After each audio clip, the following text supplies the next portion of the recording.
Por favor. Lá no fundo, levanta para mim, por favor, Jusileia. Pode levantar. Fica de pé. Vai ficar de pé? Tá, beleza. Ó, seguinte. Como é que a gente vai falar com esses visitantes, pessoal? Tem mais visitante aqui? Tem mais visitante? Quem? Levanta a mão para que eu veja. Ó, legal. Tem mais alguém? Ó, como é que a gente vai falar com eles, igreja? Vamos lá. Sejam bem-vindos. Volte outra vez. Legal, fique para sempre. Olha só, vocês vão receber uma lembrancinha de diácono, tá bom? E sejam bem-vindos para voltar diversas outras vezes. E o que eu tenho aqui para os recados hoje, galera? Seguinte, vamos aqui para o primeiro, que é... Deixa eu ver. A gente está com uma rifa. Essa rifa ela tem um valor de R$2. E qual que é o objetivo dela? Tá pagando, é isso que eu estou falando, está pagando algo que a gente já comprou. E o que isso significa? A gente colocou o pé e Deus vai colocar o chão para a gente pisar. Nós compramos um data show e ele vai ser instalado semana que vem. E essa rifa está muito interessante, vale muito a pena você contribuir, não só para ajudar, para pagar esse equipamento que a gente comprou, mas também pelos prêmios que você vai receber. Ó, o que tem aqui? Tem um kit de cosmético, uma vela aromática, um dia de manicure e pedicure, tem um spa dos pés, tem uma escova de cabelo, aí é o procedimento, tá? Não é a escova em si, fiquem bem atentos. E também tem uma massagem com pedras aromáticas. Olha só, a gente viu que isso daqui cabe muito bem para uma mulher ganhar. Então, mulheres, façam esse investimento. E homens também, sabe por quê? Porque se um homem ganhar, ele pode dar de presente para a esposa ou para uma amiga ou algum familiar, ou então de presente para as mães, porque a gente vai fazer o sorteio no dia 14/5. Então ele é um ótimo presente para você dar para sua mãe também, tá bom? Então é R$2 para a gente estar podendo ter todo esse investimento para poder fazer a aquisição, né, de fato do data show que a gente comprou. E também é algo que eu quero agradecer à igreja, não sei se vocês perceberam, a gente está com várias caixas de som novas, ao todo foram cerca de 5 caixas de som, que nós conseguimos fazer a aquisição com a ajuda de vocês. E no livro de Romanos fala o seguinte, dei honras a quem merece honra, e vocês honraram a igreja com suas contribuições, com todo o seu investimento. Por isso eu queria dar aqui uma salva de palmas para todos vocês, por terem contribuído com essa obra maravilhosa. Pessoal, salva de palmas para vocês. Legal. Ó, vamos lá. O que mais que a gente tem? Ó, quem aqui estava sabendo da meta que a gente fez na semana retrasada dos 1000 inscritos no canal do YouTube? Quem fez? Quem ficou sabendo? Ó, poucas pessoas. Por quê, gente? Olha só, no dia que a gente fez esse desafio, tinha umas 70 pessoas na igreja, né? A meta era cada pessoa convidar 10 pessoas para seguir o canal da nossa igreja. No dia que a gente fez ali todo o processo, tinha 408 inscritos. Hoje nós temos, 430, né? E se passaram 15 dias, conseguimos ali um pouco menos de 20 inscritos para o canal do YouTube. 431 aí, ó, já aumentou o número. Mas a gente não vai desistir. A nossa meta é alcançar 1000 inscritos no canal do nosso YouTube, tá bom? A gente fez um papelzinho que era para colocar 10 nomes de pessoas que se inscreveram para o pastor estar orando por elas. Então, quem tiver com esse papel pode me entregar. A gente está passando ali pelo pastor. Esse aqui é até o da minha mãe. Ela se empenhou bastante e conseguiu. Glória a Deus por sua vida, mãe. Para que a gente alcance esse objetivo de impactar 1000 vidas no canal do YouTube. E que nem eu disse, se uma pessoa for abençoada, já valeu a pena. Então, olha só, cumpra essa missão comigo. Vamos lá, indica para as pessoas, manda no WhatsApp para que a gente consiga alcançar essa meta. O que mais que a gente tem aqui? Deixa eu ver. Células, vamos falar aqui sobre células. Quem aqui não participa de uma célula? Levanta a mão para que eu veja. Quem não participa, pessoal? Ó, pouquíssimas pessoas não participam aqui. E eu quero fazer um convite para vocês. A nossa igreja ela tem diversas células para que você possa ali ter um relacionamento mais próximo com os irmãos, para que você possa tirar muitas das vezes dúvidas que às vezes você não consegue tirar ao longo do culto. Então a gente tem célula praticamente todos os dias da semana. E tem células até online também, inclusive a célula da minha esposa, fazer um jabá aqui, a célula Bloom, ela acontece de maneira online, toda quinta-feira, às 20 horas, então pode procurar ela no final do culto. Então procure uma célula, para você ter ali, tá seguindo a nossa visão, que nós temos essa visão celular, de estar mais juntos, de estar mais próximos. Então se você está sem célula, não perde tempo, entre em alguma que eu tenho certeza que vai ter uma célula que você vai se adaptar. E aqui a gente vai orar agora pelos nossos países. Para quem não sabe, a gente está há vários anos... Quantos anos, pastor Reinaldo? Nós estamos desde 2007 orando por diversos países. E a gente começou no número 1, e hoje a gente está aqui na cidade número 12.234, que fica nos Estados Unidos, que se chama Kearney. Tem também uma represa que fica na Turquia, que se chama Keban. E temos também uma cidade no Senegal, que se chama Kébémer. E eu oro e peço a ajuda de vocês também para estar orando por esses lugares. Então, Senhor, em nome de Jesus, nós te apresentamos todas essas localidades. Pedimos que a mão do Senhor, Deus abençoe cada um desses lugares, para que a tua palavra chegue lá, para que as pessoas que se dispõem a ir em esses lugares tenham suprimento, tenham todo ali aquilo que eles precisam para cumprir o ID do Senhor. Abençoe cada pessoa lá, que seja uma terra fértil, que ela frutifique a 30, a 60, a 100, a 1000 por um, e que muitas vidas sejam alcançadas. Em nome de Jesus, amém. E eu chamo aqui agora a Daliana para dar um recado aqui para as mulheres. Obrigado, gente. Deus abençoe vocês.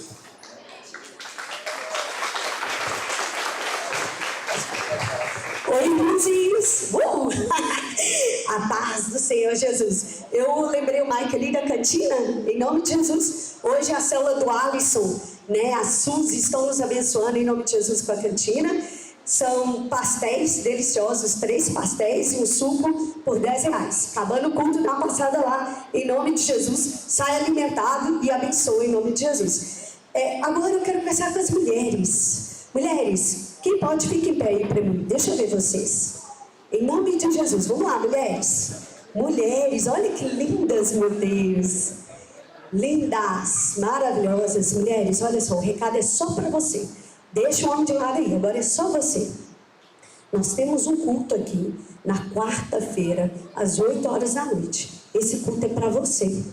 Esse culto é para aquelas mulheres que querem ser restauradas. Aquelas mulheres que querem que o seu lar seja transformado, seja impactado pelo Senhor. Para você, mulher, o convite é para você. Eu sei que nós temos várias demandas durante a semana. Eu trabalho, tenho família, casa, várias obrigações. Mas esse dia é para você. Esse dia é para mim. Não sei quais são as suas funções, mas se organize na sua agenda. Separe para você esse tempo. O tema que nós estamos trabalhando são mulheres curadas e lares restaurados. Existe um poder muito grande na nossa mão, mulher. Então, em nome de Jesus, separe esse tempo para você. Venha ser tratada, liberta, curada, transformada. É o momento que a gente ora, é o momento que a gente consagra, é o momento de palavra. A pastora Arlete levou uma palavra incrível sobre raiz de amargura, sobre feridas na alma, sobre curas que nós precisamos ter, maldições hereditárias que às vezes acontecem na nossa vida, na vida dos nossos filhos, e a gente não vê. Sabe quando o nosso avô bebia, o outro bebia, nosso filho bebe, e aí vai aquela continuidade? Isso são raízes de maldição. Você precisa quebrar isso em nome de Jesus, na sua vida e na sua geração. Mulher, a convocação é para você, em nome de Jesus. Aguardamos vocês aqui, quarta-feira, às 8 horas da noite, em nome de Jesus. Vocês são bem-vindas. Obrigado, Dana.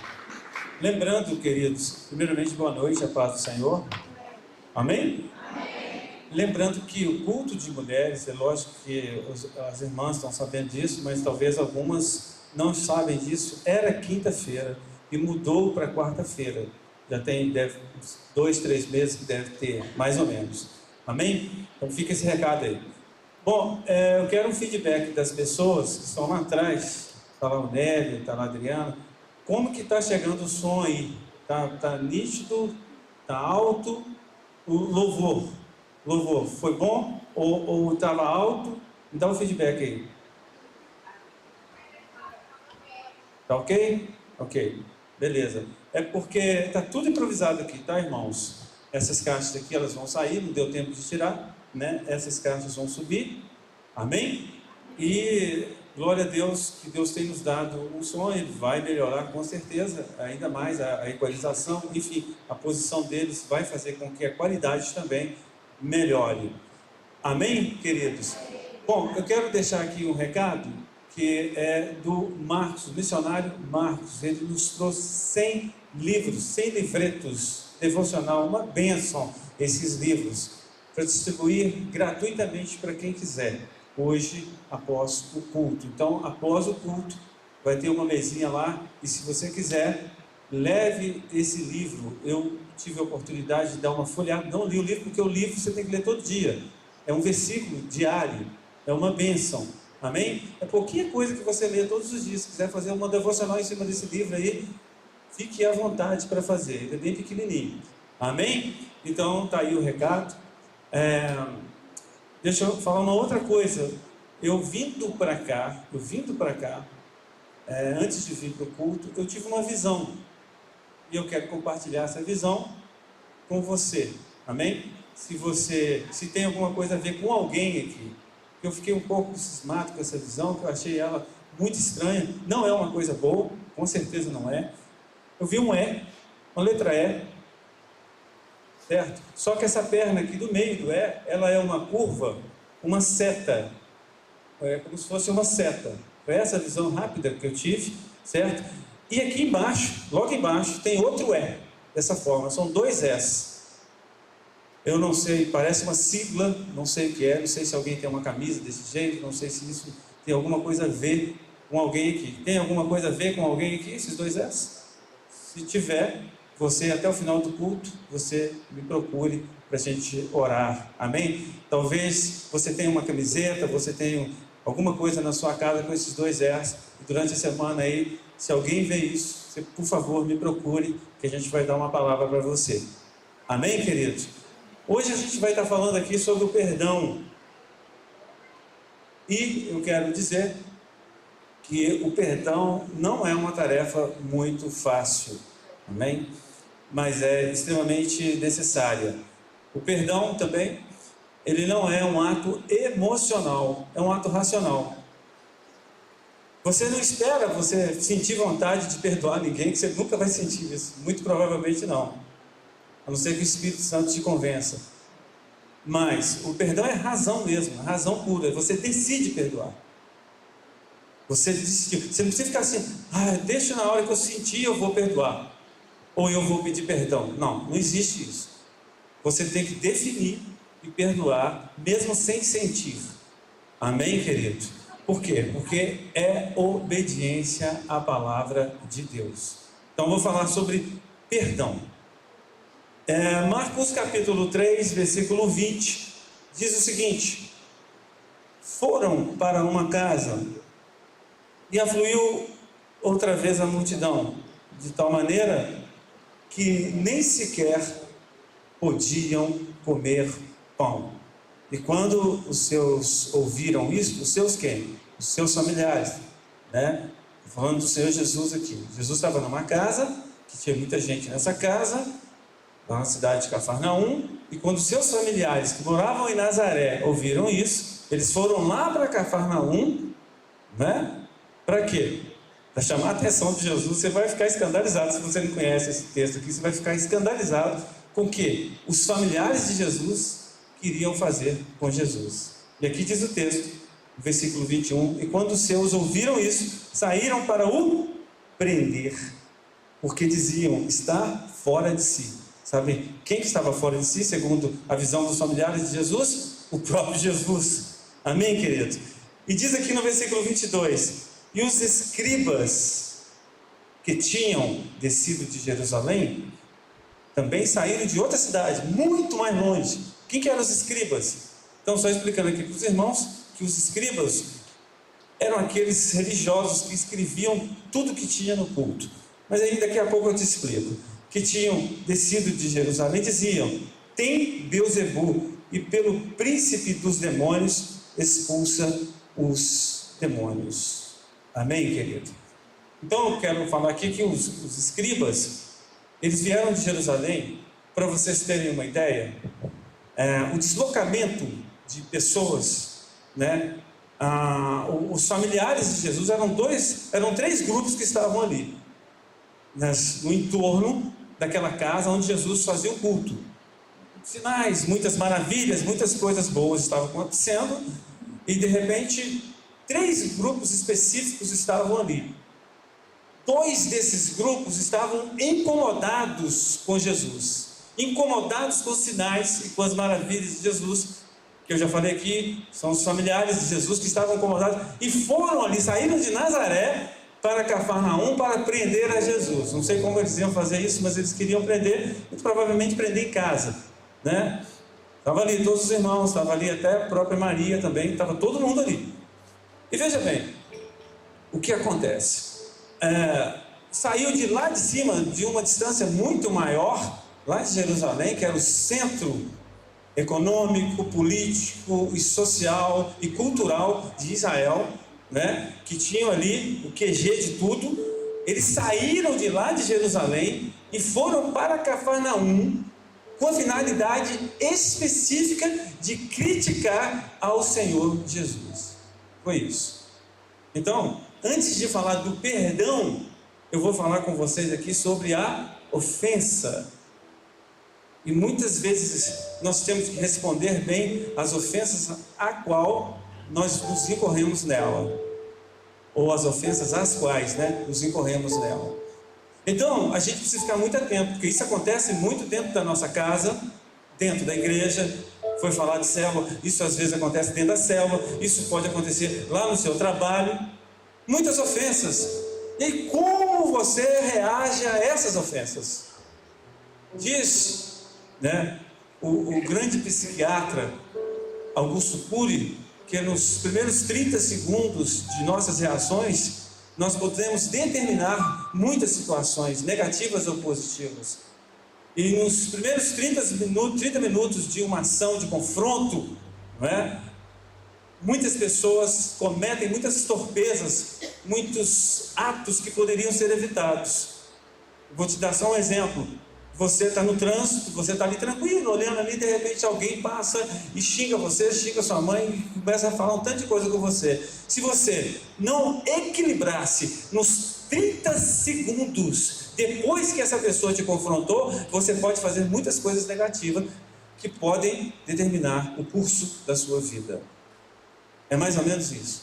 Então, para a gente falar de perdão, a gente tem que falar como que a gente enfrenta as determinadas situações. Jesus, com a finalidade específica de vir aqui à terra, saiu do céu, da glória, de tudo de bom que ele tinha, veio para aqui, conviveu ali com aquelas pessoas e de repente ele agora está ali pregando o evangelho e ainda assim ele é mal interpretado. E muitas vezes acontece isso com você, comigo, com a gente. Muitas vezes nós fazemos ações boas, somos mal interpretados. E muitas vezes reagimos mal às ofensas às quais nós somos colocados. Então, querido, hoje eu estou aqui para falar com você sobre isso. Como você enfrenta as pessoas que te desafiam, mesmo você estando certo.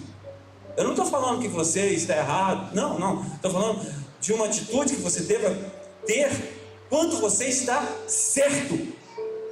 Porque muitas vezes nós, dentro do nosso direito, nós perdemos o nosso direito pela nossa reação.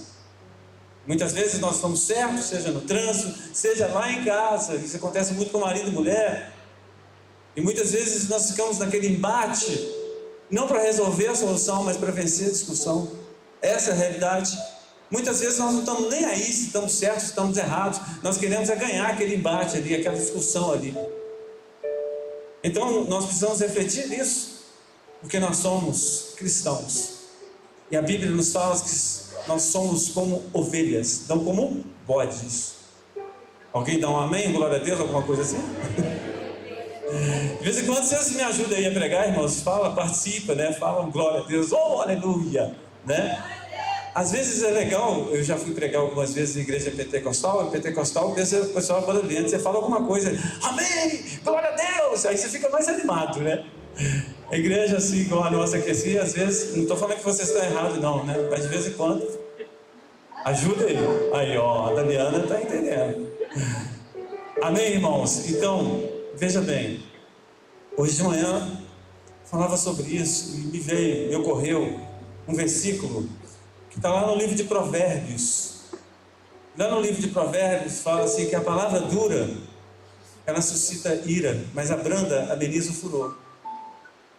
Então, às vezes, quando você fala tudo demais com uma determinada pessoa, o efeito passa a ser ao contrário.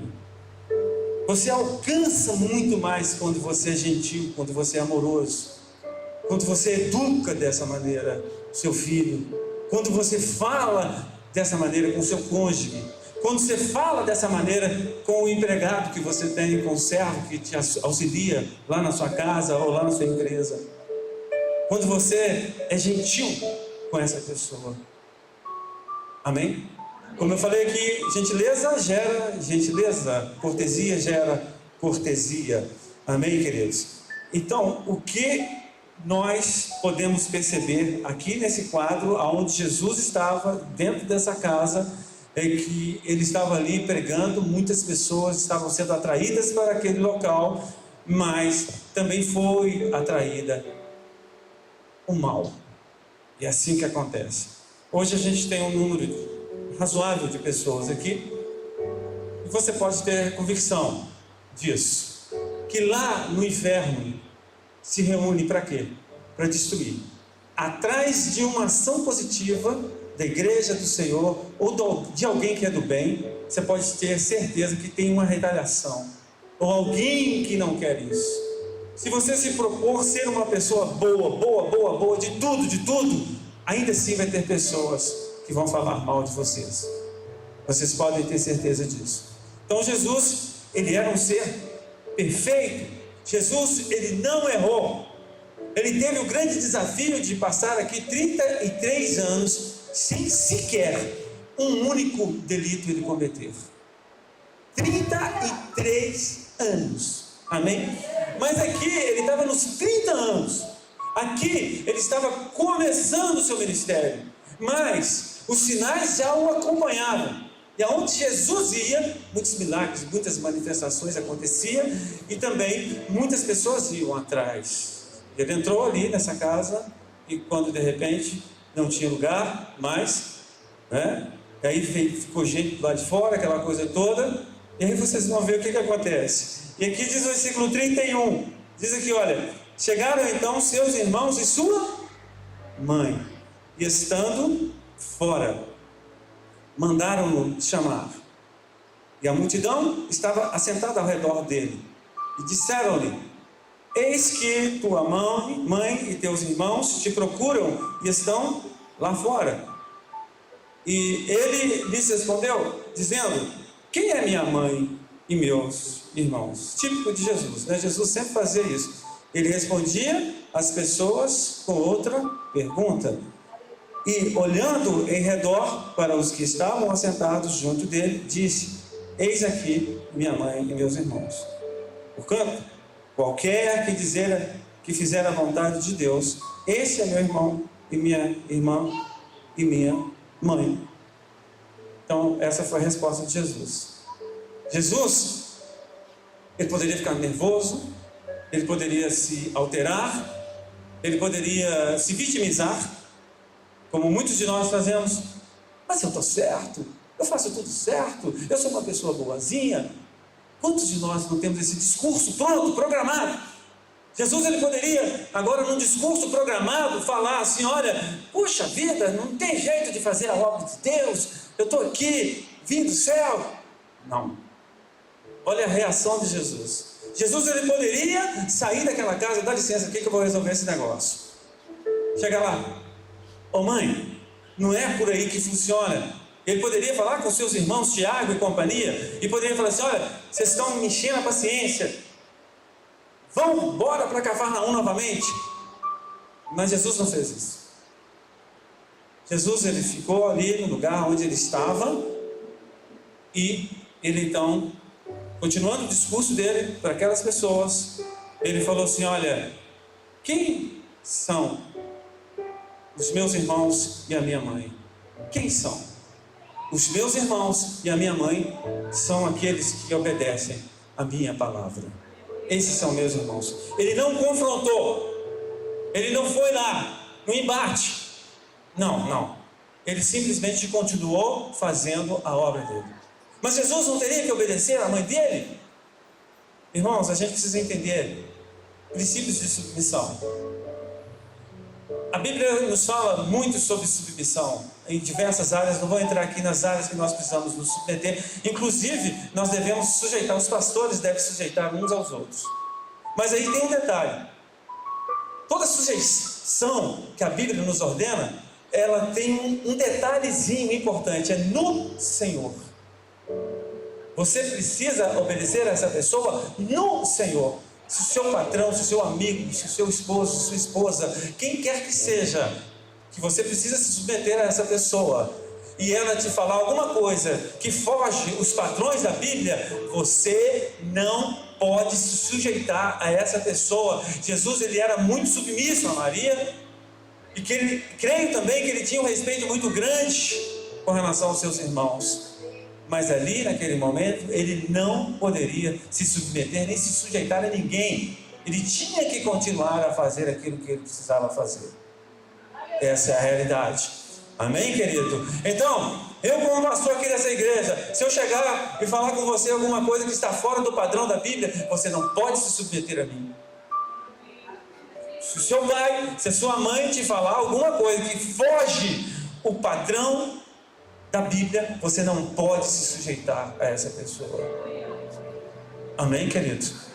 Então Jesus, ele teve uma reação a essas ofensas. Ele teve o equilíbrio. Amém? Mateus capítulo 13, versículo 55, querido. Olha para você ver o que diz aqui. Aleluia. Vamos conhecer aqui os familiares de Jesus. Amém? Os familiares dele, chegou ali, né? Quem são os familiares de Jesus? Você já viu falar sobre os familiares de Jesus? Mas a Bíblia fala diversas vezes sobre os familiares de Jesus. Estou falando familiar de sangue. Amém? Irmão da família mesmo. Não irmão em Cristo aqui, ó. Não irmão espiritual, mas irmão carnal. Então aqui diz o versículo 55 de Mateus 13: não é este o filho do carpinteiro? E não se chama sua mãe Maria, e seus irmãos Tiago e José, e Simão e Judas? Olha para você ver.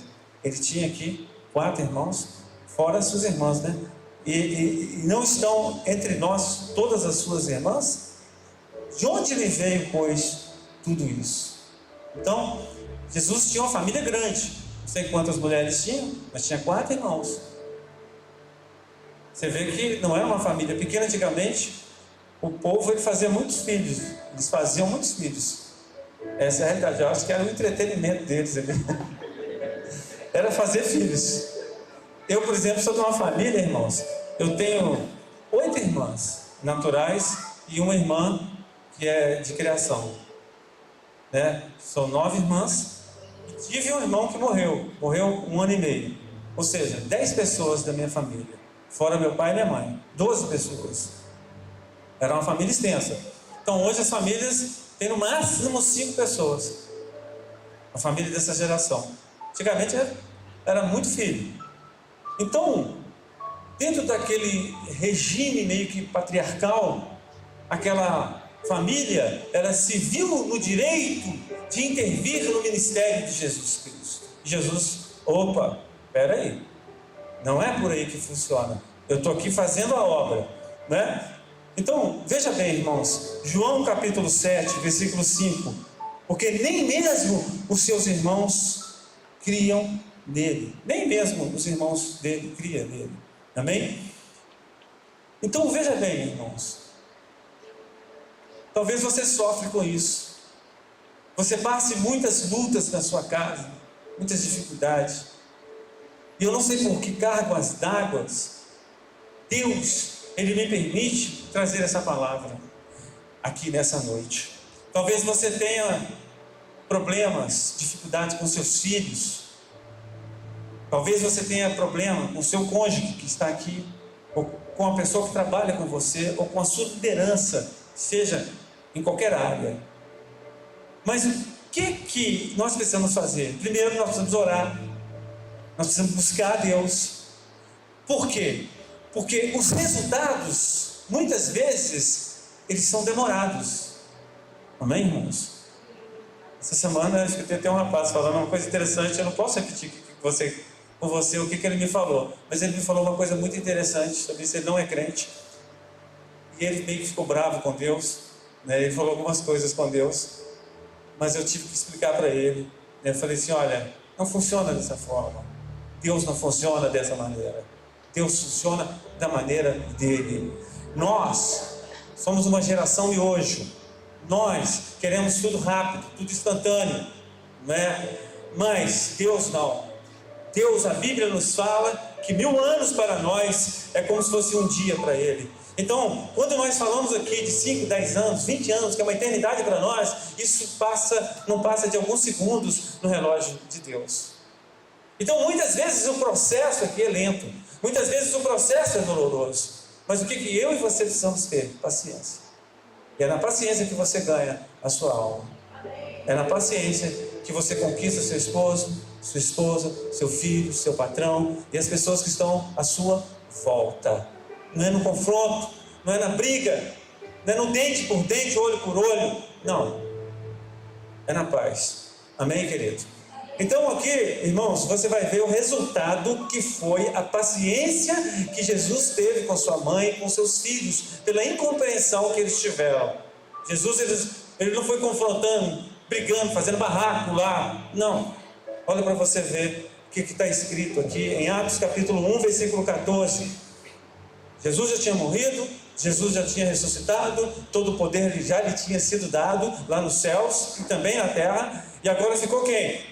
Ficou aqui a igreja do Senhor. E olha para você ver Atos 1,14, que diz: todos estes perseveravam unanimemente em oração e súplicas com as mulheres e Maria, mãe de Jesus, e com seus irmãos. Então, Maria e os irmãos de Jesus, que não conheciam Jesus como Senhor, como Messias, em um determinado tempo, dado o testemunho que Jesus dera para eles, como homem, eles vieram a entender que Jesus verdadeiramente era Deus, e eles reconheceram a Jesus, agora, irmão deles, carnal, como Senhor e Salvador de suas vidas, e faziam parte da igreja primitiva. Inclusive Tiago escreveu o livro, que era o irmão de Jesus. Amém, querido? E aí você vai ver aqui João capítulo 19, versículo 25, que diz assim: e junto à cruz de Jesus estava sua mãe. Aqui nesse caso ele não tinha morrido ainda. E a irmã de sua mãe, Maria, mulher de Cleopas, sua tia, né? E Maria, estava a mãe e a tia ali aos pés da cruz, e Maria Madalena. Ora, Jesus, vendo ali sua mãe, e que o discípulo a quem ele amava estava presente, disse a sua mãe: mulher, eis aí o teu filho. E depois disse ao discípulo: eis aí tua mãe. E desde aquela hora o discípulo a recebeu em sua casa. Amém, irmãos? Então o que nós percebemos aqui? Que Jesus, mesmo com todo o confronto, toda a descredibilidade que os seus familiares davam para ele, ele os amou. E essa tem que ser a minha e a sua postura, irmãos. Nós estamos aqui para amar as pessoas, não para condenar as pessoas, não para julgar as pessoas. Evidentemente que Jesus, ele nos falou que nós precisamos ser simples como as pombas, mas prudentes como as serpentes. Evidentemente que Jesus se apresenta como um cordeiro, mas em alguns momentos ele se apresenta como um leão. Evidentemente, irmãos, muitas vezes a maneira que nós temos de ajudar as pessoas é você confrontando essas pessoas. Às vezes, como eu falei aqui, naquela casa onde Jesus estava, veio alguns grupos de pessoas, os que queriam Jesus, os que estavam ali para ser curados, para ouvir uma palavra, mas existia ali os seus familiares que queriam o criticar. E existiam também os escribas que estavam ali com todas as suas teologias. Os escribas, hoje você tem os 66 livros da Bíblia compilados em um único livro, que a gente denomina como Bíblia, mas antigamente não era assim. Os escribas, eles escreviam os livros. Vamos supor, tinha o templo ali em Jerusalém. Estou te deixando apertado aí, ó. É difícil aqui, né? Às vezes eu complico o ar isso aqui, com a interpretação aqui. Então tinha um templo ali em Jerusalém, mas tinha umas sinagogas em diversas áreas. E nessas sinagogas tinha o quê? Tinha lá o pergaminho de Isaías, um único pergaminho ali escrito ali. Quem escrevia esses pergaminhos? Eram os escribas. E os escribas, eles também tinham a função de escrever o culto, tudo o que acontecia, as ofertas, as pessoas que entravam, os visitantes que vinham, os escribas escreviam. Então eram pessoas muito treinadas, muito inteligentes e muito religiosas, muitas vezes. Eles se julgavam donos da verdade, muitos desses escribas. Então eles vieram confrontando Jesus. E veja bem o que esses escribas falaram. Não, mas antes de falar aqui sobre o que os escribas falaram, vamos ler aqui Mateus capítulo 18, versículo 34. Mateus 18, 34. Amém, querido? Você vai entender uma coisa bastante interessante. Eu vou ler um único versículo que nos fala de uma história, e eu vou contar a história aqui para você. Indignado, seu senhor o entregou aos atormentadores até que pagasse tudo o que lhe devia. Eu pensei esse versículo de uma história, e essa história é a seguinte: Jesus, ele contou essa história de um homem que devia cerca de 10.000 talentos para o seu senhor. E ele não tinha como pagar, porque 10.000 talentos é cerca de 220.000 dias de trabalho. Não estou falando de 220 dias, 220.000 dias de trabalho. Se eu pedir você para calcular quanto que é 220.000 dias de trabalho, provavelmente você não vai conseguir calcular isso aqui agora. Você vai ter que pegar uma calculadora ali e fazer as contas, e tem que ver qual o valor do dia de trabalho também. Segundo o Reginaldo hoje, de manhã, o dia de trabalho é R$200.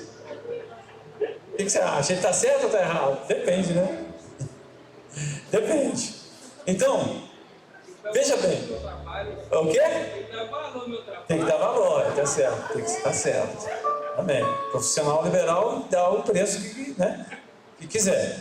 Então, esse senhor, então, ele olhou para esse rapaz. O rapaz tinha que vender família, tinha que vender filho, tinha que vender esposa, tinha que vender bens.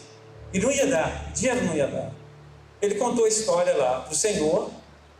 E então o senhor, com misericórdia dele, falou assim: olha, vamos fazer o seguinte. Zerou tudo. Você não me deve nada. Então tá de boa, tá tranquilo. E evidentemente que esse senhor representa Deus. E esse que estava devendo 10.000 talentos ali somos nós. E a nossa dívida com Deus era impagável.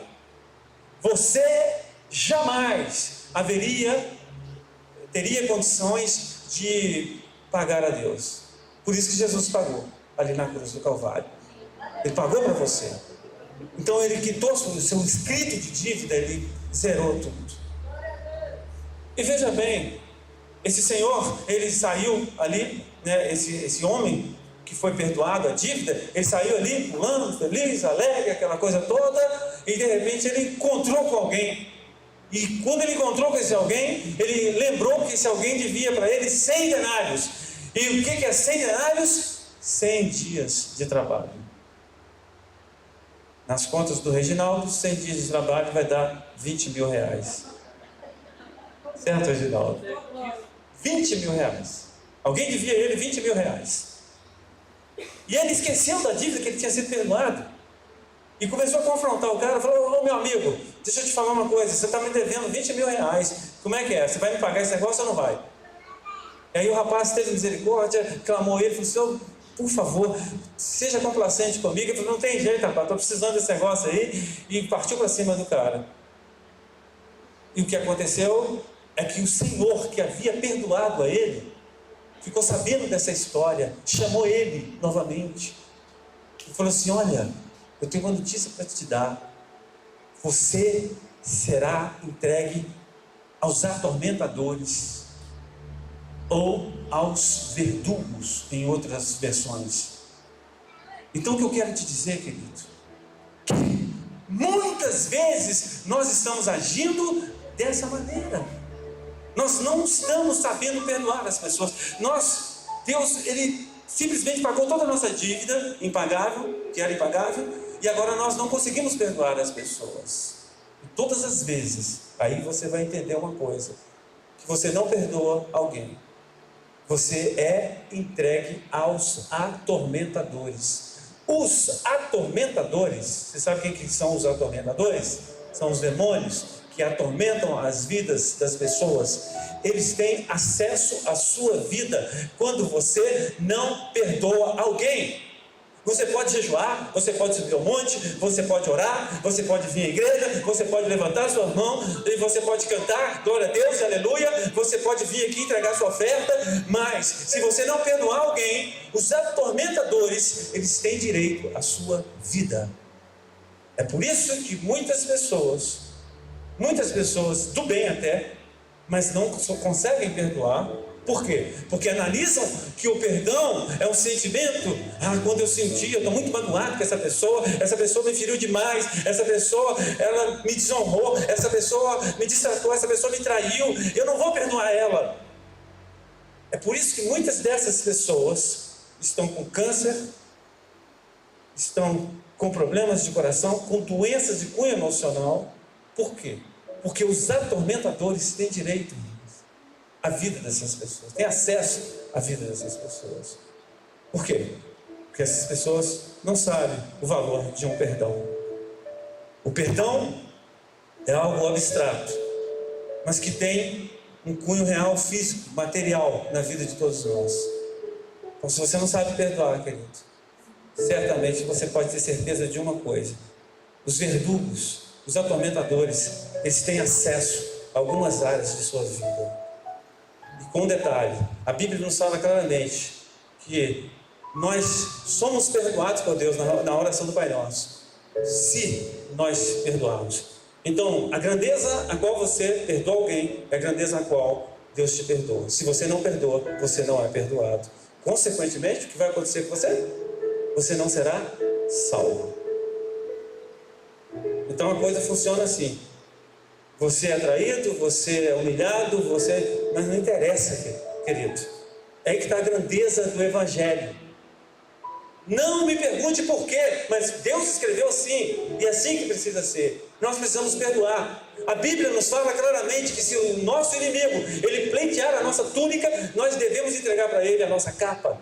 Se ele pleitear 1 milha, pouco mais de 1 quilômetro, nós devemos andar com ele 2 milhas. Jesus que falou isso. E tem outras coisas aqui que eu não gosto nem de falar, porque você não vai acreditar. Talvez. Mas eu vou falar, talvez você acredite. Se teu inimigo te der um tapa na cara, você oferece do outro lado.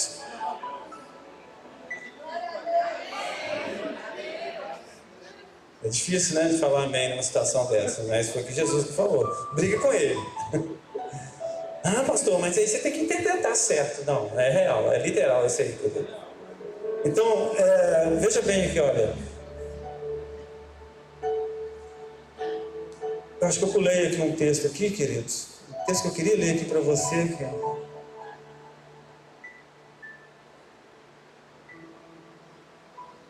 Não é possível que eu não vou achar esse texto aqui. Tem que achar, ué. Tem que achar. Onde é que está aqui, Jesus? Me mostra aqui, ué. Aqui, ó. Marcos 3, 28. Não sei como eu não li. Se eu li, eu não lembro se eu li aqui. Ó. Esse texto aqui, olha. Diz aqui, olha. Na verdade vos digo que todos os pecados serão perdoados aos filhos dos homens.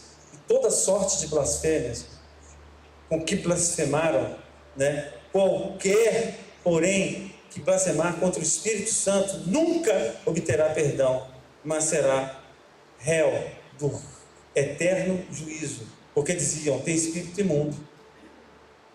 Então, os escribas que estavam ali, eles estavam falando que Jesus estava pregando pelos demônios, pelo Beelzebul, que era um tipo de demônio dentro de uma crença que eles acreditavam lá.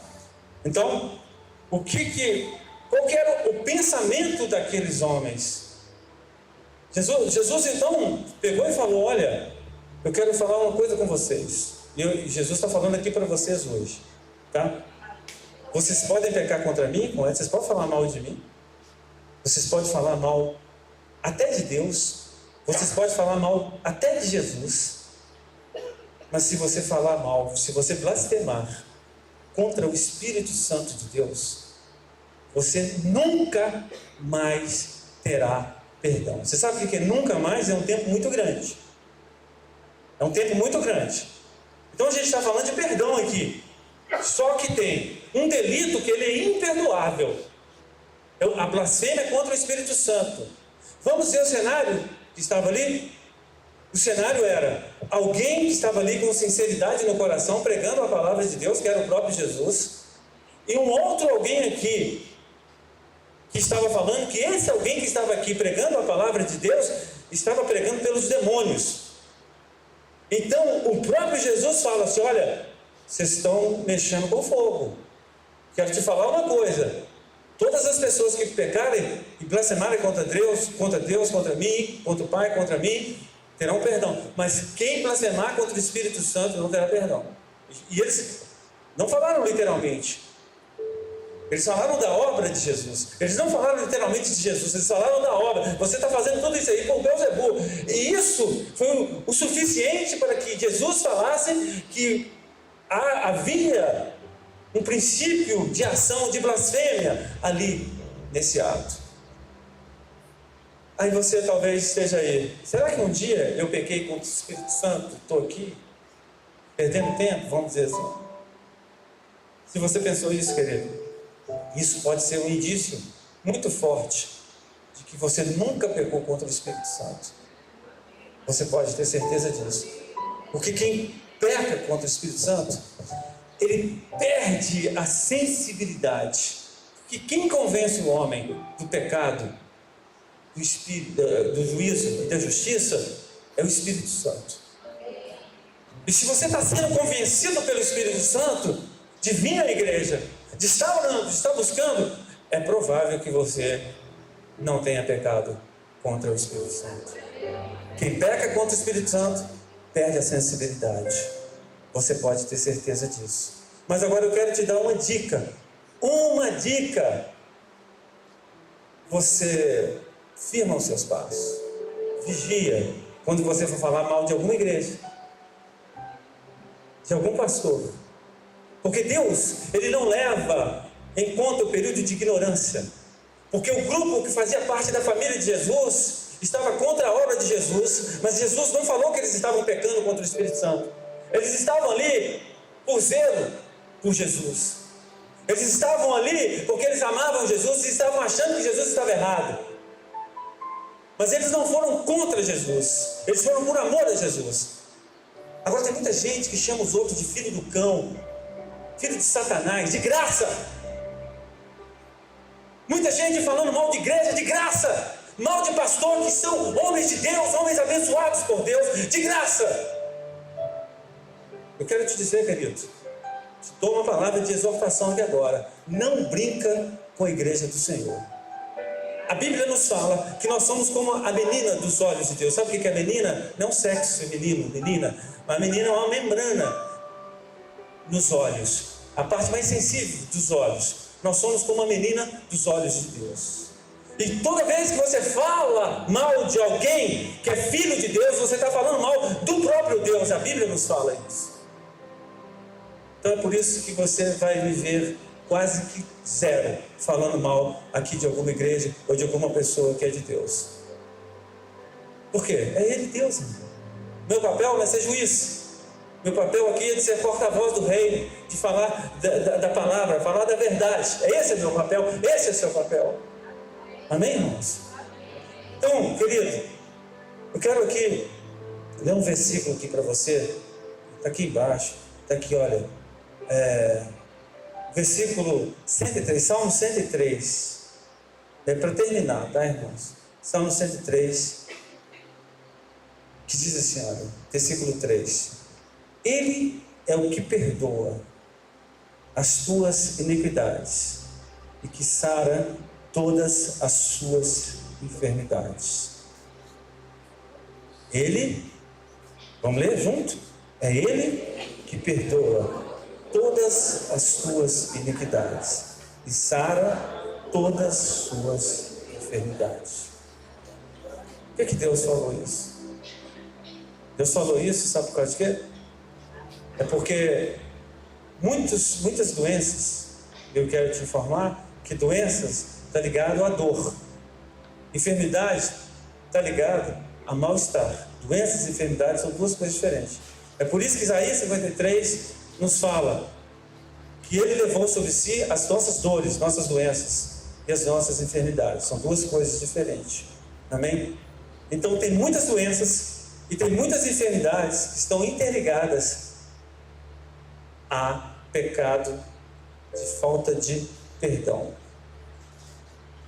Muitas vezes os atormentadores, eles vêm sobre nós, né? Nos deixam enfermos, né? Mas aí quando nós entendemos sobre o princípio de perdão, nós somos curados. É isso que o salmista quis dizer. É Ele que perdoa as suas iniquidades, seus pecados. Aí nos fala sobre o princípio do perdão. Quando nós entendemos esse princípio, as nossas enfermidades são saradas. Amém, irmãos? Amém? Então eu quero que você se levante do seu lugar. Eu peço que você agora, eu vou te dar aí, enquanto o Guilherme aumenta esse fundo musical aqui, daqui a pouco, eu quero que você, querido,